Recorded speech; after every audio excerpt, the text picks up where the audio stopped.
இந்த காணொலியை பார்க்க வந்த எல்லாருக்குமே ஒரு பெரிய பெரிய வணக்கங்கள். இன்னைக்கு நம்ம தமிழ்ல ரீசெண்டா ரிலீஸ் ஆயிருக்கக்கூடிய ஒரு சைக்கோ த்ரில்லர் படமான லந்தார் படத்தோட கதையை பத்தி தான் இந்த வீடியோல பார்க்க போறோம். ஸோ வீடியோக்குள்ள போறதுக்கு முன்னாடி நம்ம சேனலுக்கு இப்பதான் நீங்க புதுசா வந்திருக்கீங்க அப்படின்னா மறந்துடாம அந்த ரெட் கலர் சப்ஸ்கிரைப் பட்டன் எடுத்துட்டு இந்த வீடியோ கண்டினியூ பண்ணுங்க. இந்த படத்தோட ஸ்டார்டிங் சீன்லயே பாத்தீங்கன்னா குடோன் மாதிரியான ஒரு இடத்த காமிக்கிறாங்க. அங்க கவர்மெண்ட் சரக்குக்கு டூப்ளிகேட் சரக்கு ரெடி பண்ணணும் அப்படின்றதுக்காக ஒரு குழு பாத்தீங்கன்னா வேலை செஞ்சுக்கிட்டு இருக்கு.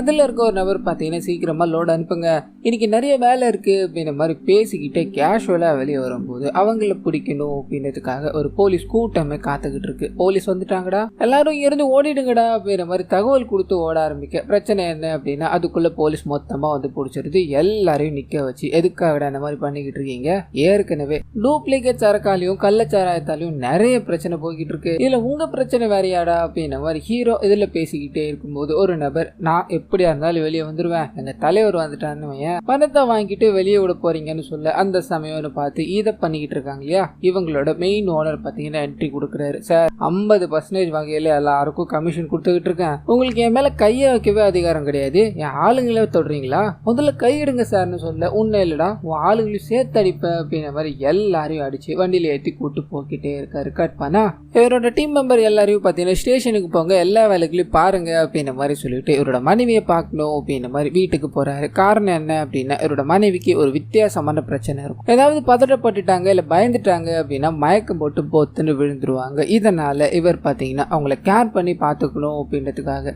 வீட்டுக்கு போக்கிட்டு இருக்காரு அப்படின்ற விஷயத்த காமிக்கிறாங்க. நீ இதே டைம்ல பார்ஷியலா வேற ஒரு கப்பல நமக்கு காமிக்கிறாங்க. கணவர் பாத்தீங்கன்னா நைட் ஷிஃப்ட் போகணும் அப்படின்ற மாதிரி இருக்கும். இதனால மனைவி அவருக்கு தேவையான விஷயங்கள் எல்லாத்தையும் பண்ணி கொடுத்துட்டு இருக்காங்க. நடுவில் கொஞ்சம் கொஞ்சம் ரொமான்ஸ் போக்கிட்டே இருக்கு. ஆனா அதே சமயத்துல ஹீரோவும் வீட்டுக்கு போறாரு. பயந்து நடுங்கிட்டு இருக்க தன்னோட மனைவியை போய் பார்த்துட்டு நான் வந்துட்டேன்ல, இனிமேல் உனக்கு எந்த பிரச்சனையும் இல்லை அப்படின்ற மாதிரி அவங்கள அரவணைச்சு பேசிக்கிட்டே இருக்க ரெண்டு சைடும் ரெண்டு கப்பல் இருக்காங்க. அண்ட் ரெண்டு பேருமே ரொமான்ஸ்ல ஈடுபட்டுக்கிட்டு இருக்காங்க அப்படின்றத ஒரு பாட்டுல நமக்கு காமிக்கிறாங்க. அண்ட் இந்த பாட்டு முடிஞ்சது ரெண்டாவது கப்பல் இருக்காங்க இல்லையா, அவங்க ஜாலியா சந்தோஷமா சிரிச்சுக்கிட்டே இருந்திருப்பாங்க. சரி நான் வேலைக்கு போறேன் அப்படின்ற மாதிரி கணவர் வெளியே போக இந்த சீன் இதோட கட் ஆகுது. கட் பண்ணி ஒரு 2 மணி நேரம் கழிச்சு கோயம்புத்தூர்ல தான் பார்த்தீங்கன்னா இந்த சம்பவம் எல்லாமே நடக்கிற மாதிரி இருக்கும். கோயம்புத்தூர்ல ஒரு பகுதியில காமிக்கிறாங்க. ஒரு முகம் தெரியாத நபர் ரோட்ல போற வர எல்லாரையும் தாக்கிக்கிட்டு இருக்காரு அப்படின்ற மாதிரி இருக்கும். இதை விசாரிக்கணும் அப்படின்றதுக்காக போலீஸ்காரர் ஒருத்தர் ஒரு பர்டிகுலர் இடத்துக்கு போற மாதிரி காமிக்கிறாங்க. அப்படி சுத்தி முத்தி பார்த்துக்கிட்டே இருக்கும்போது ஒரு நபர் ரெயின் கோட் எல்லாத்தையும் போட்டு முகம் மூடப்பட்ட நிலையில பின்னாடி பாத்தீங்கன்னா ஒரு மண்வாடுற மண்வெட்டி மாதிரி இருக்கும், அதை வச்சுக்கிட்டு நடந்து வந்துகிட்டே இருக்கு. இந்த மனுஷன் பாக்குறாரு, அந்த மனுஷன் நிக்கிற மாதிரியே தெரியல, கிட்ட வந்துகிட்டே இருக்க பயந்து போறாரு. அப்பதான் இங்க என்ன நடந்தது அப்படின்றத காமிக்கிறாங்க. இந்த முகம் தெரியாத மர்ம நபர் இருக்கா இல்லையா, ரோட்ல ஒரு 2 பேர் சுத்திக்கிட்டு இருந்திருப்பாங்க. யோ என்னையாது ஆளே ஒரு மாறி நடந்துகிட்டு இருக்க, கையில என்னையா வச்சுக்கிட்டு இருக்க, அதை குழியா அப்படின்ற மாதிரி போதையில பூணுங்களான்னு போங்க. 2 பேரையும் கொடூரமான முறையில தாக்கியிருப்பாங்க. ஒருத்தர் சிகிச்சை பலனின்றி சாகக்கூடிய தருவாயில இருக்காரு அப்படின்ற மாதிரி இருக்கும். ஸோ போலீஸ்காரர் பிரசன்ட்ல வந்து பார்த்ததுக்கான காரணம் இதுவா தான் இருக்கும். ஆள் ஒரு மார்க்கமா இருக்காரு அப்படின்றத தெரிஞ்சுக்கிட்டு வேக வேகமா ஸ்டேஷனுக்கு போறாரு. அங்க இருக்க எல்லா போலீஸ்காரங்க கிட்டும் இந்த இன்ஃபர்மேஷனை பரப்ப இது நம்ம ஹீரோ கிட்ட கொண்டு போகலாமா அப்படின்ற மாதிரி யோசிக்கிறாங்க. எதுக்கியா, அவரோட பர்சனல் வேலையா அவர் போயிருக்காரு, நம்மளே பாத்துக்கலாம் அப்படின்ற மாதிரி ஒரு குழுவா கிளம்பி ஒரு பர்டிகுலர் இடத்துல பாத்தீங்கன்னா போய் தேட ஆரம்பிக்கிறாங்க. சுத்து வட்டாரத்துல எங்கேயாவது தான் இருக்கணும் அப்படின்ற மாதிரி வளைச்சு கிழிச்சு தேடிக்கிட்டே இருக்கும்போது அந்த மர்ம நபரை கண்டுபிடிச்சிட்டாங்க. அவரை தடுத்து நிறுத்தணும் அப்படின்றதுக்காக இருக்க எல்லா போலீஸ்காரங்களும் போய் பேசிக்கிட்டே இருக்கும்போது ஆனா எதிரில் இருக்கவர் கேட்கறதாவே தெரியல. கையில ஒரு பொருள் வச்சிருக்காரு இல்லையா, அது எல்லாத்தையும் எடுத்து அங்க இருக்கிற போலீஸ்காரங்களே தாக்கிட்டு நடந்து போய்கிட்டு இருக்காரு அப்படின்ற மாதிரி காமிக்கிறாங்க. மிச்சம் இருக்க எல்லாருமே உறைஞ்சு போய் நின்றுகிட்டே இருக்கு. ஆனா அப்படியே கட் பண்ணி ஒரு குட்டி பிளாஷ்பேக் போகுது. அந்த கப்பல் அதாவது ஒரு நபர் வீட்டை விட்டு கிளம்புனார் அப்படின்ற மாதிரி இருக்கும் இல்லையா, அவரோட மனைவி வீட்டுக்குள்ள போகும்போது ஏதோ ஒரு டாக்டர் சீட்டை பாக்குறாங்க. அதை பார்க்க எங்களோட முகம் மாற ஆரம்பிக்குது. இதனால வேக வேகமா ஒரு டாக்டருக்கு போன் பண்றாங்க. ஒரு 1/2 hourல நாங்க வந்துடுறேன், எனக்கு கொஞ்சம் வெயிட் பண்ண முடியுமான்னு சொல்லிட்டு ஆனா அப்படியே கட் பண்ணி அங்க கிளம்ப தயாராகிறாங்க அப்படின்ற விஷயத்த காமிச்சிட்டு வேலைக்கு போய்கிட்டு இருக்க எங்களோட கணவரை நமக்கு காமிக்கிறாங்க. வண்டியில போய்கிட்டே இருக்கும்போது மழை பெஞ்சுக்கிட்டே இருக்கும். ரெயின் கோட் எல்லாத்தையும் போட்டுட்டு இருப்பாரு. ஆனா அந்த சமயம் பார்த்து ஐடி கார்டு மறந்துட்டார் அப்படின்ற விஷயம் தெரிய வருது. வண்டியை நேரா திருப்பிக்கிட்டு வீட்டுக்கு போக ஆரம்பிக்கிறாரு. இந்த சீன் அப்படியே கட் பண்ணி பிரசன்ட்டுக்கு போகுது. போலீஸ்காரங்களே அடிச்சுட்டு அவர் தப்பிச்சு போயிட்டார் அப்படின்ற மாதிரி இருக்கு இல்லையா, அந்த மர்ம நபரை நிறைய பிரச்சனை எதுவும் ஃபேஸ் பண்றதுக்கு முன்னாடி பிடிக்கணும் அப்படின்ற மாதிரி இந்த விஷயம் ஹீரோக்கு கொண்டு போயிடுறாங்க. அந்த மனுஷன் கேட்டது பயங்கர அதிர்ச்சியோட அங்க இருந்து கிளம்பணும்னு ட்ரை பண்ண மனைவி நான் தனியா இருக்க பயமா இருக்கு, எனக்கு என்னமோ ஆயிடுமோன்னு இருக்கு, நான் உங்க கூடவே வந்துடுவா அப்படின்ற மாதிரி கேட்க நான் போறது பெரிய விஷயம், நான் உடனடியா இங்க வந்துருவேன், உனக்கு யாராவது இல்ல அப்படின்ற மாதிரி ஃபீல் ஆச்சு, நான் டிவி பார்த்து கொஞ்சம் சந்தோஷப்பட்டுக்கோ, ஒரு 1/2 மணி நேரத்துல நான் வந்துடுற அப்படின்ற மாதிரி அவங்கள கம்பல் பண்ணி தனிமையில இருக்க சொல்லிட்டு இவர் அந்த ஸ்பாட்டுக்கு போற மாதிரி காமிக்கிறாங்க. சுத்தி முத்தி பாக்குறாரு. என்ன அப்படி நடந்திருக்கு, இத்தனை போலீஸ்காரங்கள இருந்தும் தடுக்க முடியலையா அப்படின்ற மாதிரி அங்க இருக்கிறவங்க கிட்ட விசாரிச்சுக்கிட்டே இருக்க. கட் பண்ணி அந்த பிளாஷ்பேக் இருக்கு இல்லையா, அங்கேயே போகுது. கணவர் ஐடி கார்டு எடுக்கணும் அப்படின்ற மாதிரி வீட்டுக்கு போக தன்னோட மனைவி வண்டியில அதாவது ஆட்டோல எங்கேயோ போய்கிட்டு இருக்காங்க அப்படின்ற மாதிரி தெரியாது. ஸோ அவங்கள ஃபாலோ பண்ண ஆரம்பிக்கிறாரு. கட் பண்ணி பிரசன்ட்டுக்கு வருது. அந்த மர்ம நபர் கண்டிப்பா சுத்து வட்டாரத்துல ஏதோ ஒரு இடத்துல தான் இருக்கணும். 2 கிலோமீட்டர் தொலைவில் எல்லா இடத்துலயும் தேடுங்க அப்படின்னு மாதிரி ஹீரோவும் அவரோட டீமும் பார்த்தீங்கன்னா கிளம்புறாங்க. ஆனால் அதே சமயத்தில் மனைவி பயப்படக்கூடாது அப்படின்றதுக்காக அவங்க கூட ஃபோன்ல கம்யூனிகேட் பண்ணிக்கிட்டே இருக்காரு அப்படின்ற விஷயத்த நமக்கு காமிக்கிறாங்க. கட் பண்ணி மறுபடியும் பிளாஷ்பேக்குள்ளே போகுது. அந்த லேடி வீட்டுல இருந்து கிளம்பி போனாங்க இல்லையா, வேகமா போய் டாக்டரை சந்திக்கிறாங்க. டாக்டர் ஏதோ ஒரு விஷயத்த ஷேர் பண்ண அவங்களோட முகமே மாறி போயிடுது. அண்ட் இந்த விஷயங்கள் எல்லாத்தையும் ஒளிஞ்சு நின்று கணவர் கேட்டுக்கிட்டே இருக்காரு. கட் பண்ண அவங்க அழுதுகிட்டே வெளியே போகுது. கணவர் பின்னாடி ஃபாலோ பண்ணிட்டு போய்கிட்டு இருக்காரு அப்படின்ற விஷயத்த காமிச்சு மறுபடியும் பிரசன்ட் கொண்டு போறாங்க. சுத்தி இருக்கிற எல்லா இடத்துலயும் அலசி ஆராய்ஞ்சுக்கிட்டு இருக்காங்க அப்படின்ற மாதிரி இருக்கு இல்லையா. ஒரு இடத்துல சிசிடிவி கேமரா பதிவா இருக்கிறத பாக்குறாங்க. அந்த இடத்த சுத்தி செக் பண்ணி பார்த்துக்கிட்டே இருக்கும்போது அந்த மர்ம நபரோட சில அங்க அடையாளங்களை பார்த்தீங்கன்னா இவங்க கண்டுபிடிக்கிறாங்க. அதுல ஒண்ணுதான் அவர் போட்டுக்கிட்டு இருக்க ஐடி கார்டு அப்படின்றது. ஸோ ஐடி கார்டை கரெக்டா கேப்சர் பண்ணிட்டு அதை தேடணும் அப்படின்ற மாதிரி கிளம்புறாங்க. கட் பண்ணி மறுபடியும் அந்த பிளாஷ்பேக் உள்ளே போகுது. வேகமா இவங்க அழுதுகிட்டே வீட்டுக்கு போறாங்க. பின்னாடி இவங்களோட கணவரும் உள்ள போக இது எல்லாத்தையும் வெளியே நின்று ஒரு மனநலம் பாதிக்கப்பட்டவர் பார்த்துக்கிட்டு இருக்காரு அப்படின்ற விஷயத்த காமிச்சு மறுபடியும் பிரசன்ட்டுக்குள்ள கொண்டு போயிட்டாங்க. அந்த நபரை தேடி கண்டுபிடிக்கணும் அப்படின்றதுக்காக ஃபுல்லா இந்த ஐடி கார்டை வச்சு அனலைஸ் பண்ணிக்கிட்டே இருக்காங்க. இவங்களோட டேட்டாஸ்க்கு அது எல்லாமே கனெக்ட் ஆகுதா அப்படின்ற மாதிரி பார்த்துக்கிட்டே இருக்கு. அந்த ஐடி கார்டில் இருக்க நபரோட ஆதார் கார்டு பார்த்தீங்கன்னா எடுத்துட்டுறாங்க. அதில் ஒரு பர்டிகுலர் பிளேஸ்ல அட்ரஸ் இருக்கும் அப்படின்ற மாதிரி இருக்கும் இல்லையா, அந்த அட்ரஸ்ல கரெக்டா 2 போலீஸ்காரங்களை அனுப்பிச்சு விசாரிக்கும்படி அனுப்பிவிட அவர் வேகமா அந்த இடத்துக்கு போறாரு. ஆதார் கார்டில் இருக்க நபரை பத்தி விசாரிக்கும் போது இது எங்க ஹவுஸ் ஓனர் பையன், இப்போ நாங்க தான் சார் இருக்கோம், அவனை பத்தி எங்களுக்கு அவ்வளவா தெரியாது, ஆனா பக்கத்து தெருவில் அவனோட நண்பன் இருக்கான், அவனை கூப்பிட்டு வருவா அப்படின்ற மாதிரி அந்த வீட்டில் இருக்க நபர் போக ஆரம்பிக்கிறாரு. கட் பண்ணி இந்த சைடு நம்ம ஹீரோவை காமிக்கிறாங்க.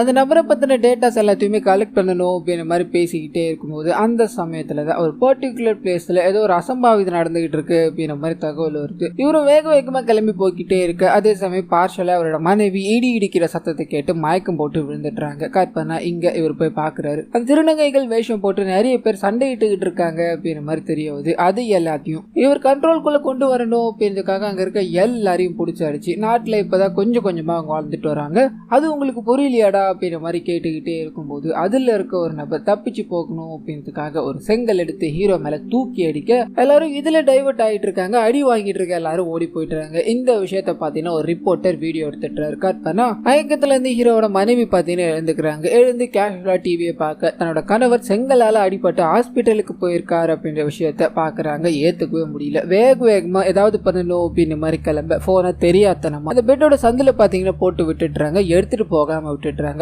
அப்படியே கட் பண்ண ஹாஸ்பிட்டல்ல இருந்து கொஞ்சம் பேண்டேஜ் எல்லாத்தையும் போட்டுக்கிட்டு நம்ம ஹீரோ வெளியே வந்துகிட்டே இருக்கும்போது இவர் சரக்கு பறிமுதல் அதாவது போலீஸ் சரக்கு பறிமுதல் பண்ணி அந்த ஆட்கள் எல்லாத்தையும் பிடிச்சாங்க இல்லையா, அவங்க எல்லாமே தப்பிச்சு போய்கிட்டு இருக்காங்க அப்படின்ற தகவல் கிடைக்குது. இதனால அந்த குரூப்பை பிடிக்கணும் அப்படின்றதுக்காக ஹீரோ விரைஞ்சு போக ஆரம்பிக்கிறாரு. அங்க ஒரு பயங்கரமான சேசிங் ஒன்று போக ஆரம்பிக்குது. இதுக்கு நடுவுல முகம் மூடப்பட்ட நிலையில ஒரு ரெயின் கோட் போட்டுக்கிட்டு ஒரு மர்ம நபர் பாத்தீங்கன்னா அந்த போலீஸ் சரக்கு காசுறாங்க இல்லையா, அவங்க முன்னாடி வந்து எதிர்ச்சியா விழுந்துட்டாரு. இதனால வண்டி நிக்க வேண்டிய சூழல். போலீஸ்காரங்க எல்லாரும் வந்து பார்க்கும்போது ஒருவேளை அது அந்த மர்ம நபரா இருக்குமோ அப்படின்ற மாதிரி முகத்தை திருப்பி பாக்குறாங்க. ஆனா அங்க கிடக்கிறது வேற ஒரு நபர். அங்க மாநகராட்சி வேலைகளில் ஈடுபட்டு இருக்க ஒரு நபரை அடிச்சு தூக்கிட்டாங்க அப்படின்ற மாதிரி இருக்கும். தலையிலே கை வச்சுக்கிட்டு ஃபார்மாலிட்டிஸ் எல்லாத்தையும் பாக்குறாங்க. போலீஸாருக்கு காசுனாங்க இல்லையா, அவங்களே அரெஸ்ட் பண்ணி கொண்டு போயிட்டுறாங்க. அந்த சமயத்துல தான் ஹீரோக்கு ஒரு கால் ஒன்று ரிசீவ் ஆகுது. ஒரு நபரை பத்தி விசாரிச்சுட்டு வா அப்படின்ற மாதிரி அனுப்புனார் இல்லையா, அவர் பாத்தீங்கன்னா விசாரிச்சுட்டு சார் இந்த நபரை பத்தி நான் ஃபுல்லா விசாரிச்சுட்டேன், இவனோட பேர்லயும் இவனோட குணத்துல எந்த விதமான பிரச்சனையும் இல்ல சார், பிரச்சனை எல்லாமே அவனோட மனைவி இருக்காங்க இல்லையா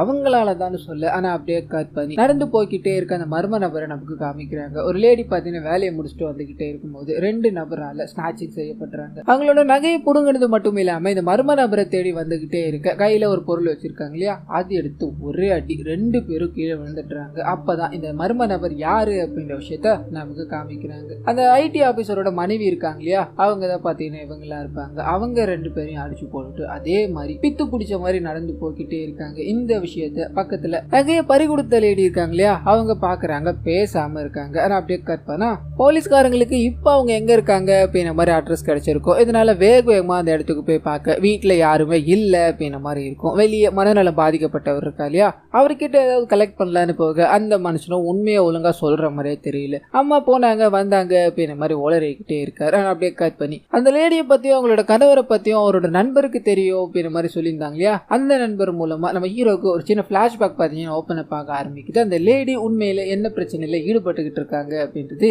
இங்க ரிவீல் ஆக ஆரம்பிக்குது. சின்ன வயசுலயே பாத்தீங்கன்னா இவங்களுக்கு மன ரீதியா ஒரு நோய் பாத்தீங்கன்னா இருந்திருக்கும். யாராவது தன்னை தாண்டி பிடிச்சி போயிருச்சு அப்படின்னா, அதாவது மத்தவங்களுக்கு பிடிச்சி போயிருச்சு அப்படின்னா இதை இவங்களால ஏத்துக்கவே முடியாது. வீட்டுல அம்மா அப்பா 2 பேருமே பாத்தீங்கன்னா குழந்தை, அதாவது இவங்களோட செகண்ட் குழந்தை இருக்கும், அது ரொம்ப கொஞ்சிக்கிட்டே இருக்காங்க. இவங்களை திட்டிக்கிட்டே இருக்கிறதால கோவத்தோட உச்ச கட்டத்துக்கே போறாங்க. என்னை தாண்டி எதுவும் இருக்கக்கூடாது அப்படின்றதுக்காக அந்த பச்சிலம் குழந்தைய பாத்தீங்கன்னா கழுத்தை நெரிச்சு கொலை பண்ணி போட இந்த விஷயம் வீட்டுக்கு தெரிய ஆரம்பிக்குது. கதறி அழுகுறாங்க. தன்னோட பொண்ணு ஏதாவது பண்ணலாமா அப்படின்ற மாதிரி யோசிக்கிறாங்க. இல்ல தெரியாம பண்ணிட்டு இருப்பா, பெருசாக்க வேணாம் அப்படின்ற மாதிரி விட்டுட்டுறாங்க. நாட்கள் போக போக குழந்தை வளர ஆரம்பிக்குது. ஒரு 15 வயசுல காமிக்கிறாங்க.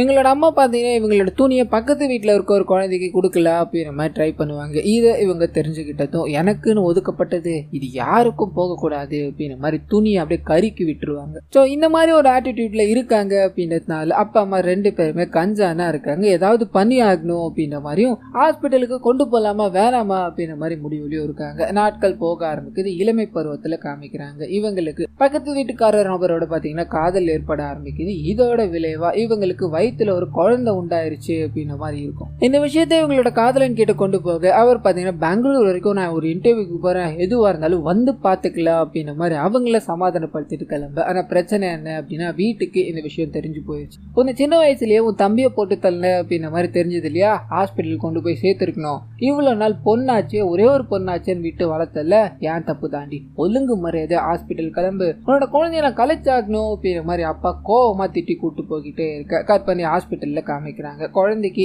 ஒரு 4 மாசம் ஆயிடுச்சு. இப்ப குழந்தைய கழிச்சிங்க அப்படின்னா ஃபியூச்சர்ல ஏதாவது பாதிப்பு இருக்குன்னு சொல்ல ஏதாவது வந்துட்டு போதுமா, நீ முதல்ல இந்த குழந்தை கலைச்சி விடுமா அப்படின்ற மாதிரி டாக்டர் கிட்ட அந்த பொண்ணோட அப்பா பேசியிருப்பாரு. இந்த விஷயம் இவங்களுக்குள்ள பதிஞ்சு போயிடுச்சு. எனக்கு என்ன ஆனாலும் பரவாயில்ல, உங்களோட ஃபேமிலியும் நீங்களும் சந்தோஷமா இருக்கணுமா, எனக்கு என்ன ஆனாலும் பரவாயில்லையா அப்படின்ற தாட் இவங்களுக்குள்ள அப்படியே ஓடிக்கிட்டே இருக்கு. கட் பண்ணா இந்த வேலைகள் எல்லாமே முடிஞ்சு இவங்களை வீட்டுக்கு கொண்டு போகணும் அப்படின்ற மாதிரி ட்ரை பண்ண இவங்க வண்டியில ஏறுற மாதிரியே தெரியல. எனக்கு என்னன்னாலும் பரவாயில்லையா, நீங்க சந்தோஷமா இருக்கணுமா, எனக்கு என்னன்னாலும் பரவாயில்லையா அப்படின்ற மாதிரி இந்த விஷயங்களை சொல்லிக்கிட்டே ரோட்ல அப்படியே நடந்து போய்கிட்டே இருக்கு. அப்பா அம்மா 2 பேருமே பிடிக்கணும் அப்படின்ற மாதிரி வராங்க. அவங்க முழு அக்ரஷனையும் காமிச்சு 2 பேரையும் பிடிச்சி தள்ளி விட எதிரில் இருக்க லாரியில போய் மோதி 2 பேருமே துடி துடிக்க இறந்து போயிட்டாங்க அப்படின்ற மாதிரி இருக்கும். ஆனா அந்த சமயத்துல தான் இவங்களோட காதலன் அங்க வரான். உனக்கு என்னமா ஆச்சு, எதுக்காக இந்த மாதிரி பிஹேவ் பண்ணிட்டு இருக்க அப்படின்ற மாதிரி அவங்கள கட்டுப்படுத்தணும் அப்படின்ற மாதிரி போக அவரையும் தள்ளி விட்டுட்டு இவங்க நடந்து போய்கிட்டே இருக்காங்க. சரியான நேரத்துல போலீஸ்காரங்க மொத்த கூட்டமா வந்து அவங்கள புடிச்சிட்டு போயிட்டாங்க அப்படின்ற மாதிரி இருக்கும். ஸோ அவங்களுக்கு ஒரு பர்சனாலிட்டி டிசார்டர் இருக்கு அப்படின்ற மாதிரி இதுக்கப்புறமா தான் தெரிய வந்தது.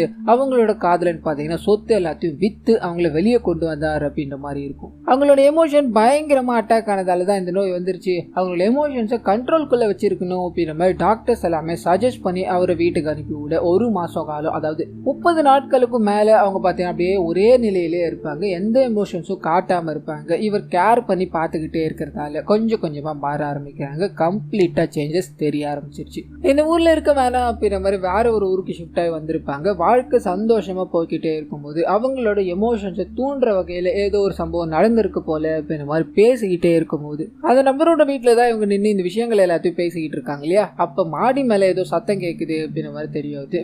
வேகமா அங்க போய் பார்க்க அந்த லேடியோட கணவர் பாத்தீங்கன்னா அடிப்பட்ட நிலையில கிடக்குறாரு. அவரை தூக்கிட்டு வேகமா ஹாஸ்பிட்டல் போக அப்பதான் இங்க என்ன நடந்தது அப்படின்றத காமிக்கிறாங்க. அந்த லேடி பாத்தீங்கன்னா வேகமா வந்திருப்பாங்க. ஒரு குழந்தை பொம்மை இருக்கும், அதை தூக்கிட்டு மாடிக்கு போக இவங்களோட கணவர் பின்னாடியே போறாங்க. ஒன்னும் பிரச்சனை இல்ல, ஆமா கீழே போகலாம், மழையில நனையாதமா அப்படின்ற மாதிரி அவங்க கிட்ட பேசிக்கிட்டே இருக்க எனக்கு எல்லாமே இல்லாம போயிடுச்சு இல்ல, உன்னை விட மாட்டேன்டா அப்படின்ற மாதிரி அதை எடுத்து ஒரே அடி. அங்க நடக்க ஆரம்பிச்சவங்க தான் இன்ன வரைக்கும் போய்கிட்டு இருக்காங்கன்னு இருக்கும். சோ அவங்கள எப்படியாவது பிடிச்சாகணும் அப்படின்ற மாதிரி தேட ஆரம்பிக்கிறாங்க. ஆனா அதே சமயத்துல தன்னோட கணவரை பார்க்கணும் அப்படின்ற மாதிரி வெளியே வந்தாங்க இல்லையா, பக்கத்து வீட்டுக்காரங்க கிட்ட போறாங்க. என்னோட போன் எங்க போச்சுன்னு தெரியல, என்னோட கணவருக்கு நீங்க போன் பண்ண முடியுமான்னு கேட்க கால் கனெக்ட் ஆகுற மாதிரி தெரியல. இதனால எமர்ஜென்சி காலான 101க்கு போன் அடிச்சு இங்க ஒரு லேடிக்கு உதவி தேவைப்படுது அப்படின்ற மாதிரி வர சொல்றாங்க. கட் பண்ணா ஹீரோ வேகமா கிளம்பி அந்த டாக்டர் இருக்கா இல்லையா, ரிப்போர்ட் எல்லாத்தையும் சொல்லியிருப்பாரு, அவரை போய் சந்திக்க அவர் அங்க என்ன நடந்தது அப்படின்றத சொல்ல ஆரம்பிக்கிறாரு. அந்த லேடி வரதுக்கு முன்னாடி அவங்களோட கணவர் பார்த்தீங்கன்னா ரிப்போர்ட்டை பார்க்கணும் அப்படின்ற மாதிரி வந்திருப்பாரு. 3 மாசம் வரைக்கும் குழந்தைக்கு எந்த பிரச்சனையும் இல்லாம இருந்தது.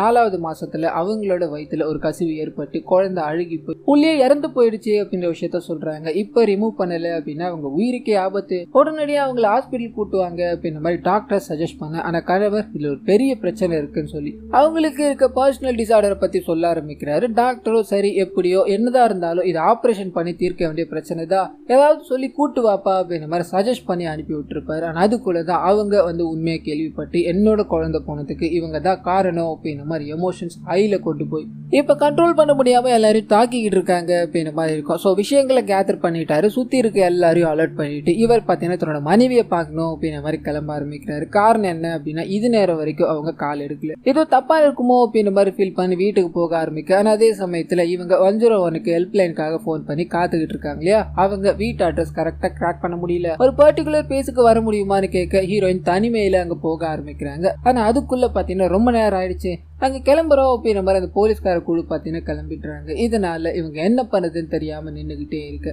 வேகமா இவங்களை நோக்கி ஒரு கார் வர ஆரம்பிக்குது. பொத்துன்னு அதிர்ச்சியில மயக்கம் போட்டு விழுந்துட்டாங்க. கார்ல இருந்து இறங்கி அந்த பசங்களும் டேய் என்னடா அது சும்மா மயக்கம் போட்டு விழுந்துட்டாங்களே, அது பிரச்சனையா இருக்குமா, பல்ஸ் வேற லோவா இருக்கு, நம்ம எதுவும் தெரியாம இருந்து கிளம்பிடுவோமாடா அப்படின்ற மாதிரி கிளம்பலாம் ட்ரை பண்ண. பின்னாடி அந்த சைக்கோ லேடி இருக்காங்க இல்லையா நின்னுகிட்டு இருக்காங்க. டேய் இவ வேற பாத்துட்டாடா, இவளை தள்ளி விட்டுட்டு வாங்கடா அப்படின்ற மாதிரி இறங்கி அந்த பசங்க எல்லாருமே தள்ளி விடலான்னு போக கோவத்தோட உச்ச கட்டத்துல இருக்க லேடி தொட முடியுமா, அவங்க எல்லாரும் அடி வாங்குறாங்க. அங்கிருந்து ஓடி போயிடுறாங்க. அண்ட் இவங்களோட அதாவது சைக்கோ லேடி இருக்காங்க இல்லையா, அவங்களோட உடம்புல பாத்தீங்கன்னா சில மாற்றங்கள் ஏற்பட ஆரம்பிக்குது. ரத்த கசிவு இருக்கு அப்படின்ற மாதிரி சொல்லியிருந்தாங்க இல்லையா, உடம்பு வலிக்க ஆரம்பிக்குது. இதை இவங்க ஃபீல் பண்ற மாதிரி காமிக்கிறாங்க. எதிரில் நம்ம ஹீரோயின் மயக்கம் போட்டு கிடக்குறாங்க இல்லையா, அதுவும் பாக்குறாங்க. அவங்களோட உயிரை சேவ் பண்ணணும் அப்படின்றதுக்காக அவங்கள கார்ல போட்டுக்கிட்டு அங்க இருக்க கார் எடுத்துக்கிட்டு வலியோட வேகமா போய்கிட்டே இருக்க. இந்த விஷயத்த போலீஸ்காரங்க பாத்துட்டாங்க. உடனடியா நம்ம ஹீரோக்கு தகவல் கொடுக்க அவர் வீட்டுல பாக்குறாரு. மனைவி இல்ல அப்படின்னு தெரிஞ்சதும் வாக்கி டாக்கில உங்களோட மனைவி இங்கதான் இருக்காங்க அப்படின்னு தெரிஞ்சதும் வேகமா அந்த காரை பாத்தீங்கன்னா ஃபாலோ பண்ண ஆரம்பிக்கிறாரு. போலீஸ் மொத்த குழுவும் பாத்தீங்கன்னா அந்த சைக்கோ கொலைகாரி இங்கதான் இருக்காங்க அப்படின்னு தெரிஞ்சுக்கிட்டு அவங்கள சுத்தி கித்தி ஃபாலோ பண்ணிக்கிட்டே இருக்கு. அவங்க வண்டி ஓட்டிக்கிட்டே இருக்கும்போது அவங்களோட உடம்புல ஏற்பட்ட ரத்த கசிவால போத்தர் விழுந்துட்டுறாங்க. கார் பாத்தீங்கன்னா கண்ட்ரோல் இல்லாம ஓடிக்கிட்டே இருக்கு. பிரிட்ஜ் மேல போய்கிட்டு இருப்பாங்க. பிரிட்ஜ் பாதியில எண்ட் ஆகும் அப்படின்ற மாதிரி இருக்கும். உடனடியாக அது ஏதாவது பண்ணி ஆகணும் அப்படின்ற மாதிரி இவரோட மனைவிக்கு இன்ஸ்ட்ரக்ஷன் எல்லாத்தையும் கொடுக்க ஆரம்பிக்கிறாரு. அவங்க மயக்கத்துல இருந்து எழுந்துட்டு இருப்பாங்க. இதனால நான் சொல்றதை கேளு, 2 பேரோட உயிரும் டேஞ்சர்ல இருக்கு அப்படின்ற மாதிரி அவங்கள நிறைய இன்ஸ்ட்ரக்ஷன் எல்லாத்தையும் கொடுத்து சரியான சமயத்துல காரை பாத்தீங்கன்னா ஒரு இடத்துல மோதி நிக்க வச்சிட்டு இவரோட மனைவி வேகமா இவரை கட்டி பிடிக்கிறாங்க. உள்ள இருக்க அந்த லேடியை ரெஸ்கியூ பண்ணி ஹாஸ்பிட்டல் கொண்டு போகலாம் அப்படின்ற மாதிரி ட்ரை பண்ண. அப்பதான் அவங்க இறந்து போயிட்டாங்க அப்படின்ற தகவல் கிடைக்குது. இவ்வளவு கஷ்டப்பட்டோம் அந்த லேடியை காப்பாற்ற முடியாம போயிருச்சு அப்படின்ற மாதிரி ஹீரோ கண் கலங்கி நின்றுகிட்டே இருக்கும்போது சுத்தி இருக்கிறவங்களும் இவரோட மனைவியும் நீங்க ஒன்னும் பண்ணல, எவ்வளவு முயற்சி பண்ணீங்க, அவங்க இறந்து போயிட்டாங்க, இதுக்கு நீங்க என்ன பண்ண முடியும் அப்படின்ற மாதிரி ஆறுதல சொல்லிக்கிட்டே இருக்கும்போது இந்த படத்தை பாத்தீங்கன்னா இதோட முடிக்கிறாங்க. ஸோ கண்டிப்பா இந்த படமும் என்னோட வாய்ஸ் வரும் உங்களுக்கு பிடிச்சிருக்கோம் அப்படின்ற மாதிரி நம்புறேன். இந்த வீடியோல ஏதாவது நிறை குறைகள் இருந்தது அப்படின்னா அதை மறந்துடாம கமெண்ட்ஸ்ல பதிவிடுங்க.